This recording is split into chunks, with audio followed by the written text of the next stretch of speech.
Inspector Lestrade, at once. Your name, sir? Dr. John Watson. He's expecting you, sir? In a way, I believe he is. Well, I'll tell him you're here, sir.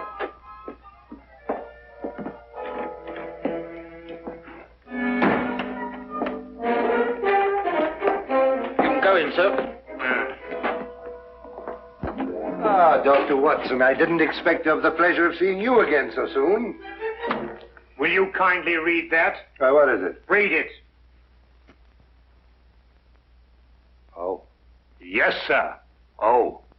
I think it's disgraceful, sir. Absolutely disgraceful. What? Yes, and I'm glad you're here so that I can tell it to you personally. Why, you and I both know that it was Sherlock Holmes who solved the Cunningham case. If it wasn't for his brilliance and his persistency, the facts would never have been brought to light. And I think it's scandalous, sir, that the newspapers should have given me all the credit and said so very little about his magnificent achievement. What do you think, Doctor? I absolutely agree with you. I'm glad you're on my side, Doctor. Why, of course. I'm so glad you take it that way. And what does Holmes think? Oh, he doesn't mind, you know. He doesn't care who gets the credit. Oh, dear old Holmes. Such a modest fellow. Yes. Well, look, you must give him my kind regards. Yes. And tell him that, although I know he doesn't think anything about it, I intend to get the newspapers to get the facts straight. Well, that's very good of you, Inspector. Oh, what's Holmes doing these days? Well, the last time I saw him, he was playing about with a lot of ink smudges and talking about the prints that fingers make. No. Good old Holmes. Always experimenting. Inspector Lestrade, sir. Yes, what is it? There's been a murder reported at the home of Lord Beryl. What, Lord Beryl of the Foreign Office? That's him, sir. I'll be right with you. Excuse me, Doctor. Yes, of course. Lord Beryl. This is going to be a tricky situation to handle, what with the Foreign Office and who knows what else. Yes. Can I be of any assistance? I don't think so, Doctor. Oh, perhaps as a medical man. Mind you, I don't know what to expect, but I think you would be of invaluable assistance. Say no more. Here's the address, sir. Your carriage is waiting outside. Oh, thank you very much. Perhaps you'd care to acquaint Sherlock Holmes with what has happened. Well, I don't know. I don't know myself what's happened. As you said, the people involved make this case rather delicate. Perhaps a little suggestion now and then might help facilitate matters. One never knows. Yes, you're so right. Take a message to Mr. Sherlock Holmes of 221 Baker Street. 221B. Yes, of course, 221B Baker Street. Tell him what has happened and drive him to Lord Beryl's residence. Yes, sir. And tell him Dr. John Watson is already there. The flat's the first floor up. Yes, sir. Very good, sir.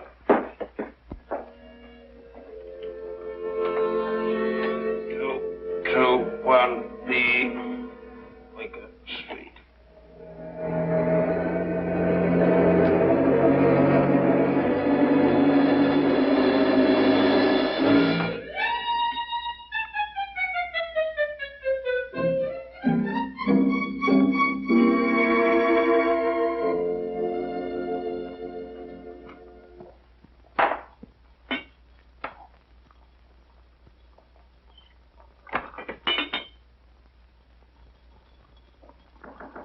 Come in.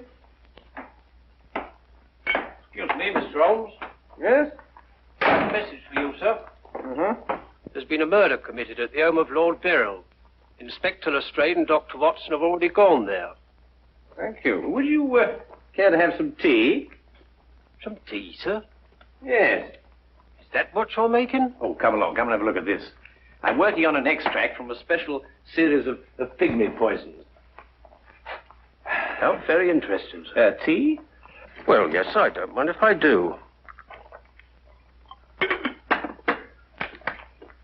You take milk? Yes, sir, please, sir, if I may. Splendid. Sugar? Thank you, sir. Where did I put that sugar? Ah, that's it. It's right here. Help yourself. Thank you, sir. So.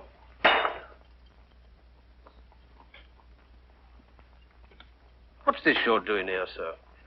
Well, I believe that certain poisons, if taken in the correct doses, can actually have beneficial rather than fatal effects. Now, that's very interesting, sir. Yes, it is, isn't it? What's all this over here, sir? Oh, that? Oh, those are some tropical leaves. They were sent to me by a friend of mine who hunts in that part of the country.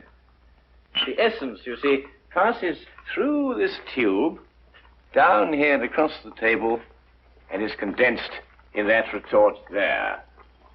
And what's that stuff in the bottom there? That's lime. That acts as a catalytic agent to combine the essence of the leaves with a dark, tar-like substance, which you can see at the bottom.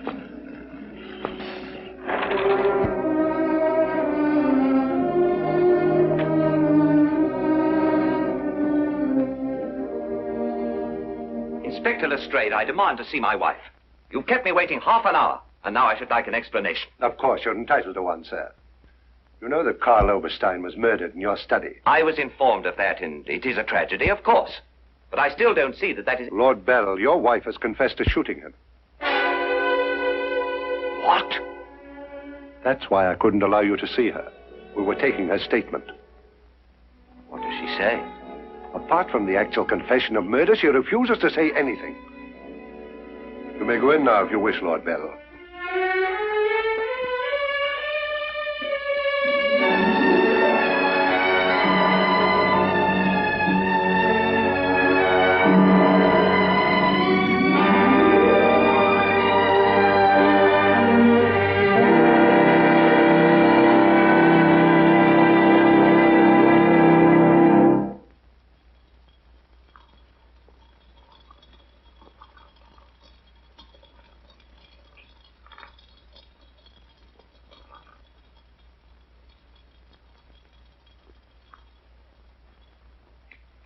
What's that you're putting in now, sir? Well, it's a form of acid dye.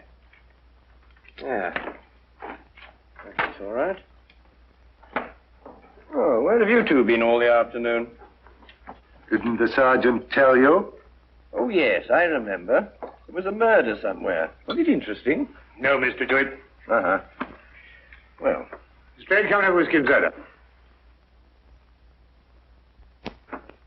Whiskey and soda, Lestrade. I don't know. I'll be off duty in 5 minutes. Yes, I think that'd be all right. Meat for me. Well, sit down if you can find yourself a place. There you go.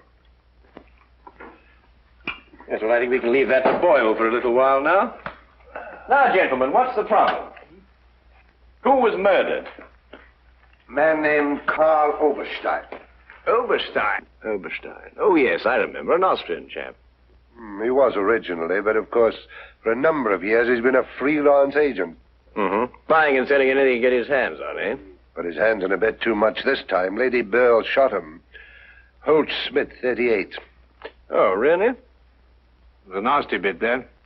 I examined the body before it was removed. Entire back of the head gone. Instantaneous death, of course. Did you find the bullet? No, the police surgeon will do that. It hadn't come out. Yes, and that shot in the back of the head removes any possible chance Lady Beryl may have had of claiming self-defense. You're off duty now, aren't you, Wilkins? Yes, sir. You may go home. Thank you, sir. It's been a pleasure working for you this afternoon, Mr. Holmes. I'd like to know how it all turns out. I'll let you know. Thank you, sir. Good afternoon, sir. I feel sorry for Lord Beryl. There'll be quite a scandal when this appears in the papers. Yes, it certainly will be. I wonder why Lady Beryl lied to you. What nationality was Lady Beryl originally? Well, she was born in Austria, although she was brought up in America. She's been here in England for the past 5 years, since her marriage, you know. It's a shame a woman like her has to remain in prison. Still, she might decide to tell you...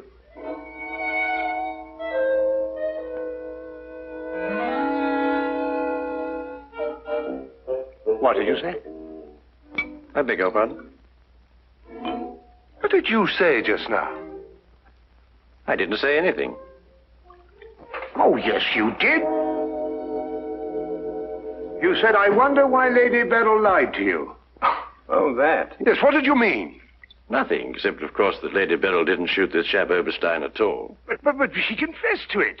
Nonsense. She didn't shoot Oberstein because Oberstein wasn't shot. His head was bashed in with a blunt instrument. The revolver you claim was the murder weapon actually belonged to Oberstein. She found it lying by his side and pretended she'd done it in order to shield her husband. She's no more guilty than you two are. Would you hold that like a good fellow, please? Would you please repeat that? Of course, it's as plain as a... Here, would you mind holding that? Oh, well, it's not plain to me. Well, you told me that Lady Beryl confessed to shooting Oberstein. But Oberstein wasn't shot. Just because you find a man with the back of his head shattered and a gun lying by his side is no reason to assume he's been shot. Thank you. You also assumed that the bullet had lodged in Oberstein's cranium because it hadn't emerged through the front. Now, any student of elementary ballistics knows that the greatest damage to the skull is on the opposite side to which the bullet entered. The point of entry is always clean. But the gun we found was an Austrian gun, and Lady Beryl is an Austrian. Now, there's a logical bit of reasoning for you. Would you mind holding that, please? Lady Beryl saw Oberstein lying there and jumped to the same conclusion we did. Well, Lady Beryl's innocent. Then somebody else is guilty. Brilliant! We've got to get back to the premises and re-examine them for clues. You come with us, Holmes. This nonsense can wait. Nonsense? Nonsense. Nonsense? Did you say nonsense? I'll have you know, Inspector Lestrade, that if the law enforcement agencies of this country were a little, an infinitesimal amount more advanced than ancient Neolithic man, I would not have to be doing the basic research work that will in time benefit police bureaus throughout the earth. You may have a point, Mr. Holmes. A point? The only point is human, of which there is a paucity in the halls of our defense republic. Oh, do you really think so? I certainly do think so. I'll tell you a few other things in a bit.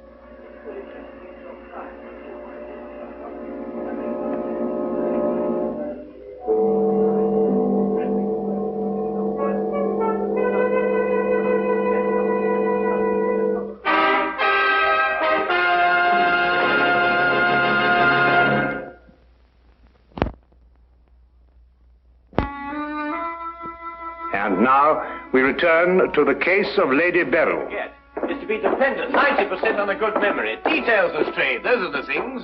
Well, she's in here, and normally I'd detain her for confessing to a crime she didn't commit, but, well, what with the Foreign Office and all that, I don't believe I will. No, Lestrade, you don't want to hold her. Much easier to solve the crime if she's out. Exactly. Inspector Lestrade.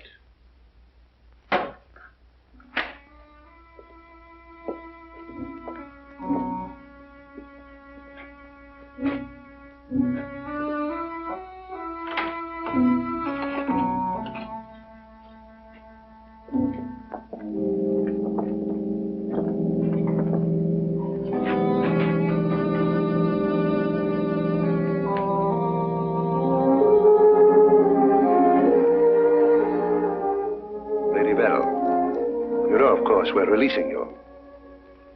So I understand. Do you know why? No. We've been able to prove that you didn't commit this murder you confessed to. I see. We would, however, like an explanation as to why you confessed to this crime.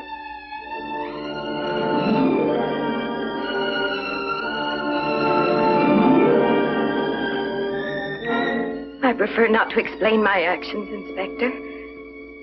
You realize, of course, that your actions are in themselves punishable and that we could detain you. I see. You still prefer to make no statement? That is correct. Very well, Lady Beryl. You'll be released as soon as the formalities can be cleared. Thank you. Human beings lie to gain, to cover, or to protect.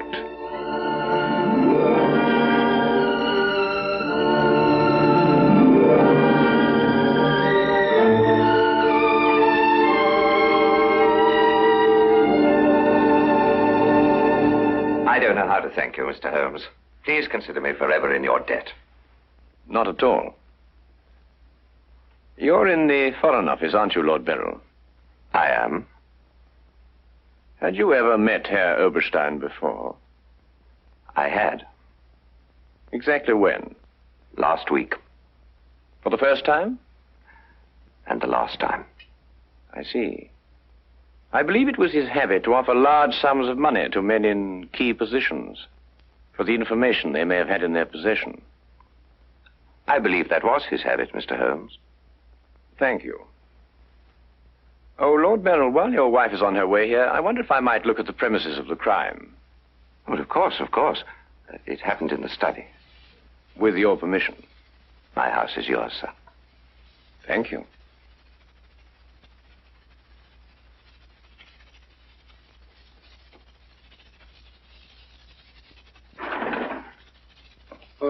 let me see. Karl Oberstein was lying about there. Of course, it's been removed. Yes, of course. I see you cleaned everything up with your usual remarkable efficiency, Lestrade. Now, look here, Holmes. I didn't know there was going to be any mystery about this affair. Oberstein's head was here, Holmes, and his feet were there. Thank you, Watson.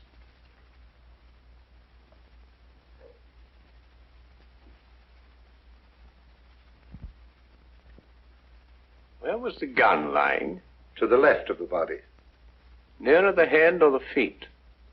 Nearer the head. Was Oberstein face up or down? Face up. I had to turn him over to examine him. Has there been any effort made to gain forceful entry into the house? None was reported. What? Lord Beryl, do you use glasses when you read? Yes, I do. These? Are they your only pair? Yes. Who first discovered the body? I believe my secretary. Is he here? Yes. I'll call him. Thank you.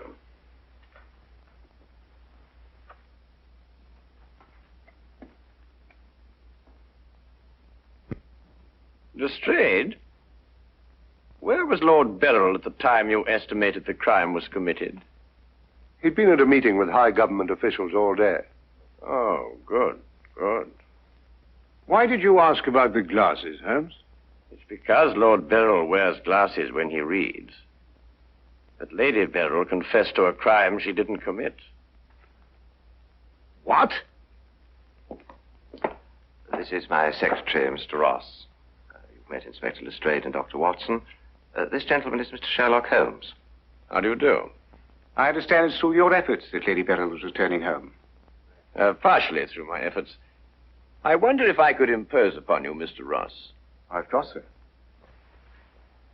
Would you mind taking these sheets of paper and roughly outline the position in which you discovered the body? Outline it in scraps of paper. If you would be so kind. Why, of course. What's the purpose of that? How many men have you on the premises, Lestrade? 2 outside. Why? Oh, good. I wonder if you'd mind taking them into the garden behind this window and making a thorough search of the premises for a radius of 30 feet. Looking for what? Anything that doesn't belong in a garden. Are you serious, Holmes? Completely.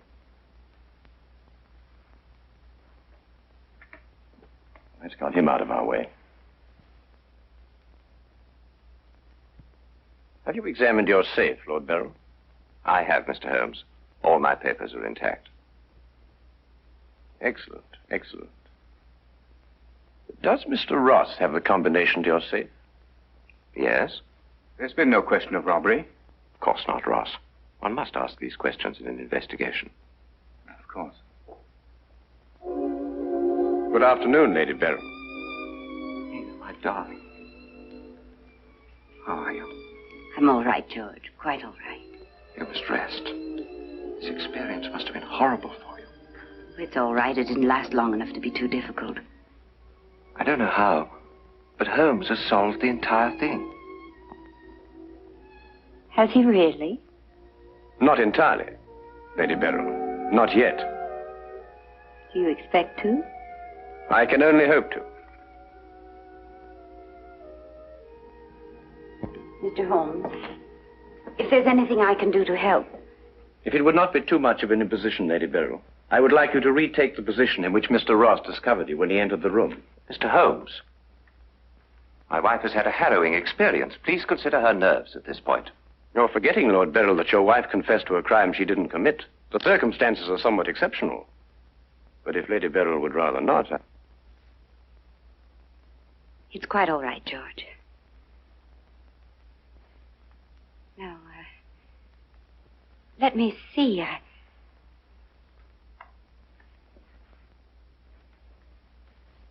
I was standing here. Exactly there? I believe so. Mr. Ross, are you quite certain that that is the position in which Lady Beryl was standing? Well, if you'll pardon my saying so, Lady Beryl, just for the sake of accuracy, you understand, I believe you were standing just a bit further to your left. A little to your left, Lady Beryl. Like that? Yes, I'd say right there. Good. Now, Lady Beryl had a revolver in her hand. Mr. Holmes. That is correct. In which hand? My right hand. Mr. Ross? That's right. Lady Beryl's right hand. Lord Beryl, do you happen to have a revolver in the house? Yes, I have. May I have it? I'm not going to ask my wife to... Yes, I am. If your wife has no objection. Of course she has objections. I have no objections, Mr. Holmes.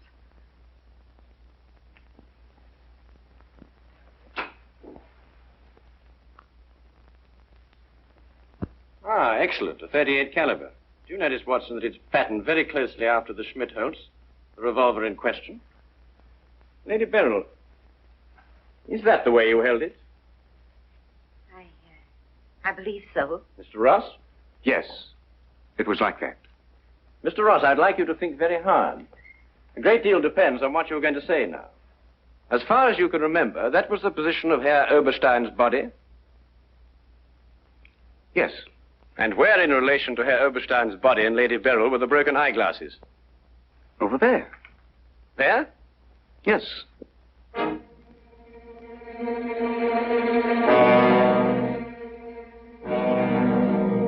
Watson, were there any glasses on the floor when you found the body?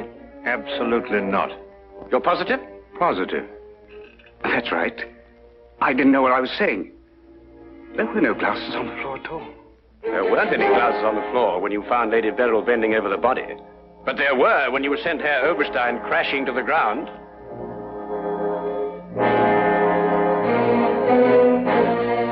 Before you run, Mr. Ross, look at Lady Beryl. I don't understand this, Mr. Holmes. Oh, very simple, really. Herr Oberstein approached you with an offer to buy Foreign Office secrets. You threw him out. Then Ross contacted him, prepared to sell him the secrets. Well, there's nothing missing from the safe. Of course not. If you sold anything, you'd have been found out. Herr Oberstein came here expecting to buy. You opened the safe, showed him the papers he wanted. He put his glasses on to examine them. And then when he paid you, you smashed his skull in. He fell, breaking his glasses. His revolver dropped from his pocket. Then you replaced the papers, pocketed the money, and left. It's a lie. Why, you filthy... The unfortunate point occurred when Lady Beryl discovered the body. You read the evidence incorrectly. I thought the gun was my husband's. Similar, but not the same. And the glasses. A very common variety of frame. You gathered up the pieces, except a few fragments, and threw the frames away. Yes. Then you lied to protect your husband. Yes. Nina. Brilliant, Holmes. Absolutely brilliant. Thank you, Watson.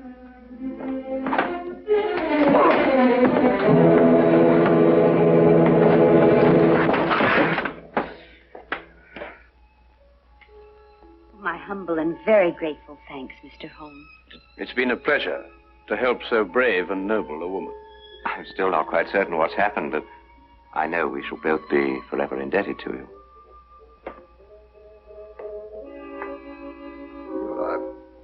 Searched the whole garden, Holmes. Couldn't find anything but this old pair of glasses. They're broken at that.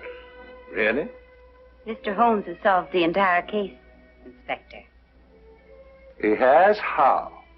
By the little things, Lestrade. The little things that one must remember. The little things that make the difference between success and disaster. One must never forget that the difference between...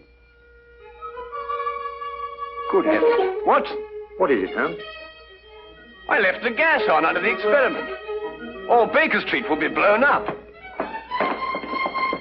Holmes, I turned it off.